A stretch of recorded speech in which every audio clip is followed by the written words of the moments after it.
황산 옥수 양조장에 오신 걸 환영하고요.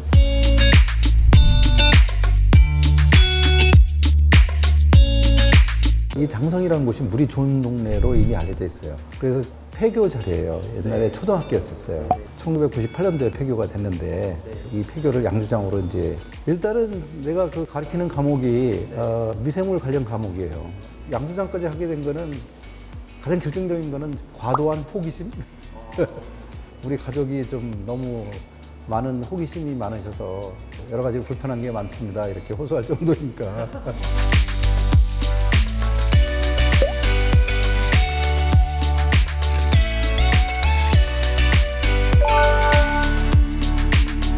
우리 양조장의 캐치프레이즈가 그 과학으로 개성하는 전통이라는 캐치프레이즈가 있어요.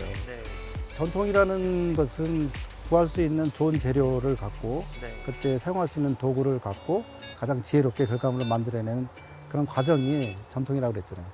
계속 진화를 해야 되는데 결국은 과학과 함께 진화를 할 수밖에 없는 거고 발효도 뭐 전통 발효를 하더라도 그 안에서 일어나는 과정은 다 과학이고 결국은 미생물이 하는 과정이지 않냐.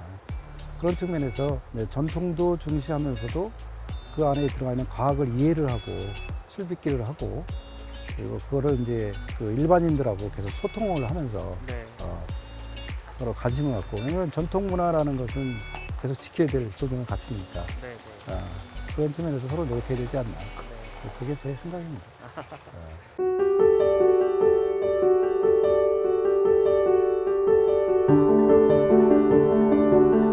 그러니까 우리가 딸기 스파클링이나 어떤 제품도 만들면은 그 로트마다 한 병에서 한 5병 정도 여기다 보관하고 있어요.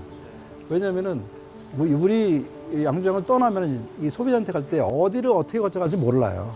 근데 모든 책임은 양조장이 있어요. 터졌다. 도대체 어디가 어떻게 됐냐. 우리가 직접 갖다 주는 건 아니니까. 어디 잠깐 바깥에 놔두는지 냉장을 안 틀고 가는지 우리가 알 수가 없어요. 그럼 그건 문제가 있다고 그러는데 저건 문제가 있냐 우리가. 근데 그렇다고 해서 우리가 책임을 면하려고 그러진 않아요. 어떻게든지 그걸 해결하고 이제 서로 이제 방법을 찾아보려고 하지. 막걸리, 생막걸리가 어려운 것이 그 미생물이 그대로 담겨진 거잖아요. 그러면 그 콜드체인에서 그거를 약간 억누르는 거거든요. 우리가 소비될 때까지 크게 변화하지 말라고 하는 상태에서 이제 빨리 팔아야 되는 거예요. 그죠? 오랫동안 뭐 보관하고 있다 먹을 수도 없는 거고. 근데 이 미생물이라는 게 사람 말 잘 듣습니까? 그 온도나 여러 가지 상황에 따라서 계속 조건이 맞으면 더 활동적이게 되는 거잖아요. 효모가 술 만드는데 가장 최종 승자예요. 누룩에는 종류가 많은 그 미생물이 있는데 결국은 나중에 최종 승자는 효모예요. 효모가 알코올을 만들고 그 효모에 의해서 이제 순차적으로 그 술을 만들 때 참여했던 미생물들이 이제 제거가 되죠. 근데 이 효모라는 것은 계속 살아있는 상태에서 포장이 됐기 때문에 이를테면 온도가 좀 높아졌다. 굉장히 중요한 요소죠, 온도가. 그러면 이제 발효를 계속 진행을 하게 되는 거잖아요. 그럼 이제 팽창하게 돼요.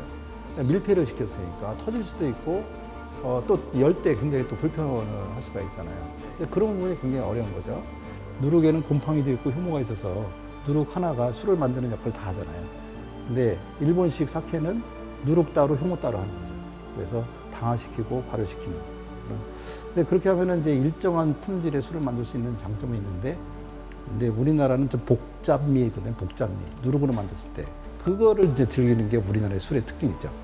왜냐면 누룩에는 미생물이 한 100종류가 있거든요. 그러니까 예를 들면 재료에서 올 수도 있고 공기중에 올 수도 있고.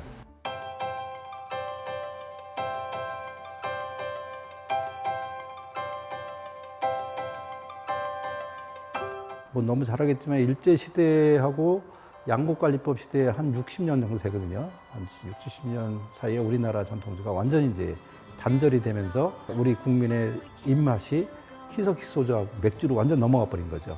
이걸 되돌리기가 너무 어려운 거예요. 지금은 이제 점점 전통주에 대한 관심이 이제 젊은 층에서부터 이제 좀 늘어나고 있어서 이제 고무적인데 거의 20, 30대라고 보면 되는 거죠.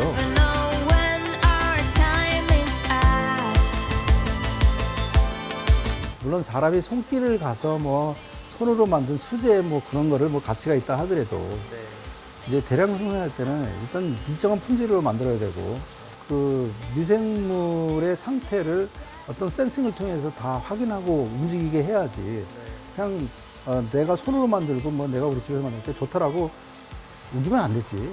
예. 그거 나름대로 어떤 내가 가치는 인정해 줄 수 있으나, 뭐 대량으로 하고 좀 더 가격대도 가성비 있게 만들려고 그러면은 어떻게 수제로 만들었는데 뭐 이 소비자가가 낮아질 수가 없는 거죠. 예. 비쌀 수밖에 없는 거예요. 그래서 그렇게 해야 그 사람들도 영위가 되니까. 그 전통은 끊임없이 진화해요. 우리 과거의 그 시대에 나는 그런 전통을 그렇게 정의를 해야 하는 상황이할 때. 그 시대가 우리가 구할 수 있는 모든 재료를 이용해서 그때 사용 가능한 편리한 도구를 이용해서 지혜를 갖고서 그때 우리만의 어떤 결과물을 만들어내는 과정이다. 그게 지나가면 그 과거는 전통이 되는 것이지, 어떤 과거에 집착을 해갖고 그때 방식으로 뭐 그때 어떤 도구로 하는 것이 꼭 전통은 아니다. 그건 복원이지, 보존해야 될 어떤 가치로서 있는 거지, 그거를 무슨 사람들하고 교감하는 수단으로 사용하기는 굉장히 제약이 많다. 좀 그런 부분에 전통에서 리버럴을 할 필요가 있죠.